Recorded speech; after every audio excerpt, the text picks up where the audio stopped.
It is Porsche Cup time.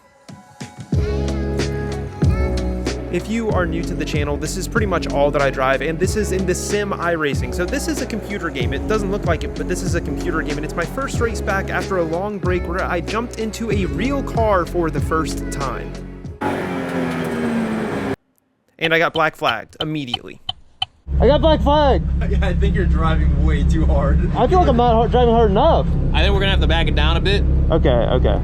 I will go much more into depth with that later on this week. I'll have a video showing the entire thing, but for now, we are back in the sim, baby. Sebring, I haven't driven too much of this track since I've been back. I just jumped straight in. Just finished my first qualifying lap, which was a 2:02.6. Not a bad time, but we could definitely go faster. So on to our second and final qualifying lap right now, into third gear for the first corner, which really you shouldn't be doing. That's a fourth gear corner. I was just really struggling through turn one and through Sunset this whole week. I mean, I think this is my second race of the week on this track, but still I was struggling to get back into the sim and feel consistent. I felt super comfortable immediately. Like, I feel like my senses were enhanced now after driving in real life, but again, that's something that we will go into at a later date once I release the racing school video. Through the hairpin, using first gear for that, and heading towards, I don't know the name of this corner. I really should know it, but this was another one that was giving me trouble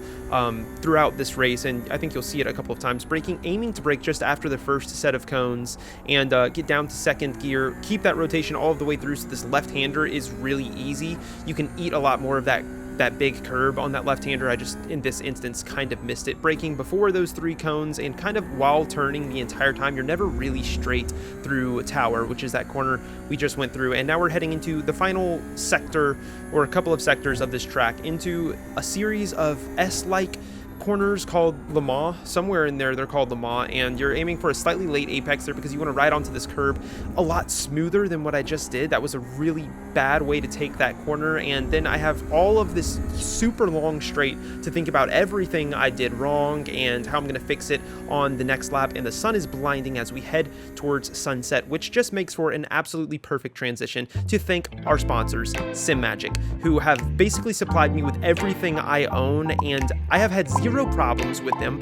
Everything is on sale. Go check them out right now. Code AIDANPOHL for an extra 3% off. Now, into Sunset to finish off this qualifying lap, driving really deep. I don't know what the fastest line through there is. I try and straddle that white line way out there and then basically get on throttle as early as I can and get as close to that wall, riding towards the line to complete a 2:02.437, which was pretty good. It was about a 10th faster than I had done previously, and it put me in P3 for this race, right ahead of Mr. Joey himself, and then Diana and Matthew behind. It was all really close times between these, like P2 to P6 was all really close. Lap 1, I'm gonna fucking spin my tires, dude. Immediately spin my tires. Oh my god, oh, dude, how do I still do this? Like, fuck, man. So I'm gonna drop from P3, that was that 1, 2, and 3 cars past. I'm down into P7 towards the first corner, so I have lost 4 positions already, but the car who went past me on the inside is not going to get a very good run. I give him a little bit of a bump, and then he just doesn't cover the inside heading into T3, I believe it is right here, and I'm just gonna fucking send it all of the way through there. And pay attention to this guy who follows me through, all right? They're side by side now, so that what that does is creates a fight between these two guys, who one of them is actually just going to get completely murdered. But even if he hadn't gotten murdered right there, I would have basically separated myself from those cars behind because of that little bit of fighting that just happened behind me from that car following me through. 2 cars up ahead, this is Matthew and Diana. They're going to be big players in this race, in my race, my point of view, and we're following them through the hairpin right now. Matthew seems like he's potentially looking to attack Diana, and just in case you missed it, Diana did defend that hairpin, which is something that you'll kind of see throughout the race. He was defending a lot of corners. He had a lot of pace, but the slipstream does a lot for you, and you know, you can never blame someone for defending.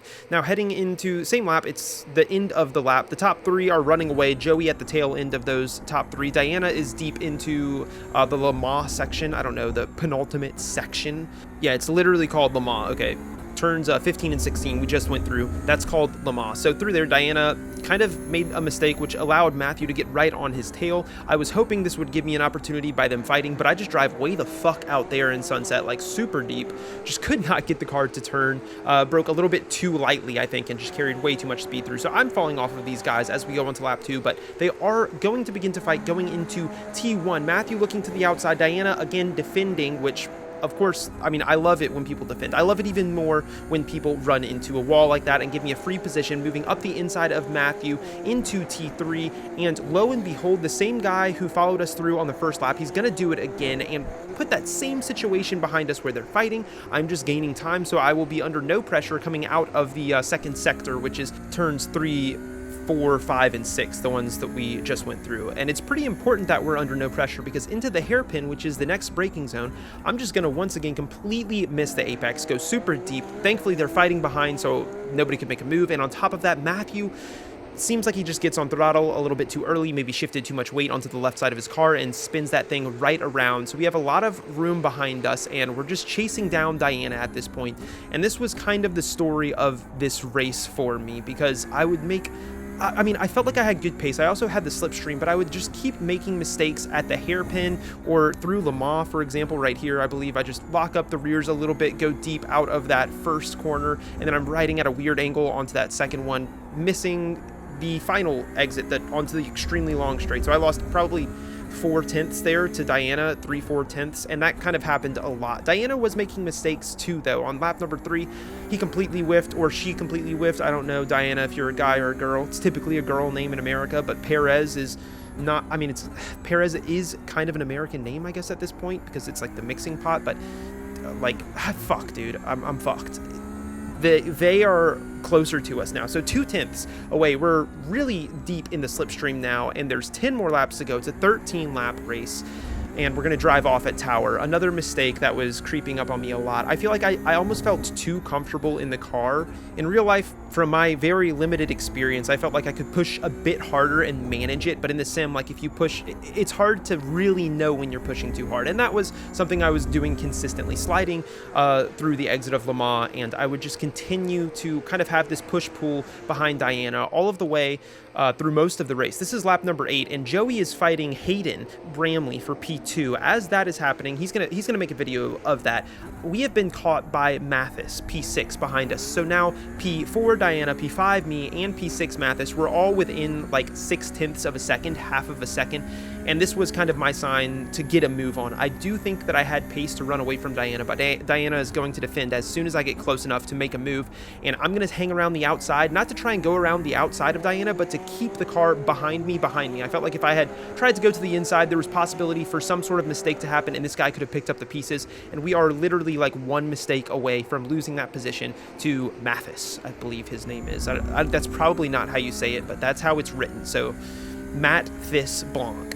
Behind us, 4.3K iRating and keeping up with us, which, to be fair, I don't think me and Diana are really on the sharper end of the pace right now, so nothing against Mathis and nothing against Diana, but I finally did hook up the final exit to Le Mans. I think that was my first time getting a smooth run through there, and it wasn't even better than Diana's, but it was just better than mine had been, and it put me in a great position. We have this extremely long straight before sunset, and I am right behind Diana, who's going to slowly move over to defend, but there's a lot more space on the inside, and I'm just going to pull all the way over there. Diana opens it up, allows me the inside, and I'm going to stay really tight, which can be a mistake through sunset because the switchback is lethal through here, and that is exactly what Diana is looking for. He went super deep, cuts back, gets on throttle earlier. I mean, he has overspeed on me, but he's on the outside, which for turn 1, I think the inside is pretty awesome, because if you can hold it up the inside, which I'm going to try and do right here, you're going to have the inside for T3. And shout out to Mathis for being the camera car for all of this, perfectly placed. And once again, third time this race, like a fucking storybook, dude. He's going to follow me through on the same corner, and then it pits them against each other again, and they're going to go side by side all of the way through the second sector, allowing me to pull out probably 6/7 there. God damn it, I didn't say anything, never mind. Heading into the hairpin, Mathis is, it's going to get even better for me. He's under pressure from Diana, and Diana's going to look to make that move into the hairpin, and my God, Diana nails this, sliding the car perfectly in front of Mathis. A little bit of contact, but that is about as clean and as sexy of a move as you can have.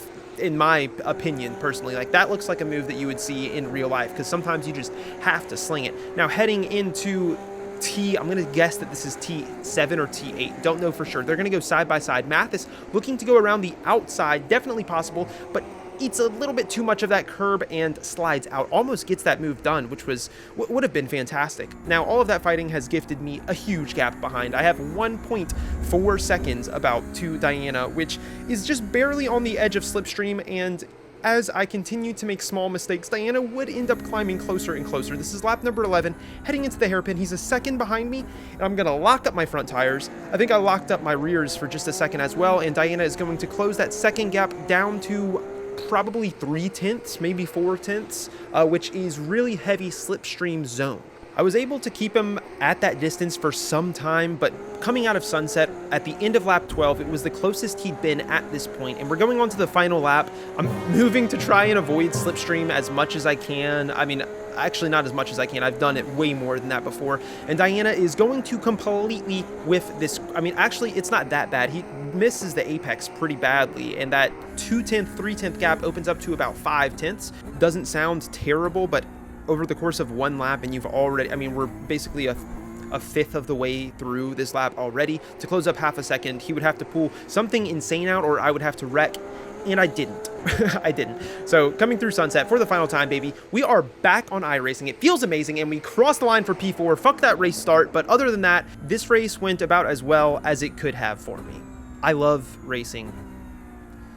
I love it so much. Joey, huge shout out to Joey, secured P3. I believe he had a ton of battling, and you'll get to see that later. I think he's going to make a video on it. Good I rating, bad safety rating, and yeah, I was struggling to stay on the track. 2 incidents for all of the top 3, 12 and 11 for me and Diana, so we were definitely a bit looser back there. If you enjoyed this video and want to see more or support the channel, check out the video on your screen, the links in the description, and please subscribe.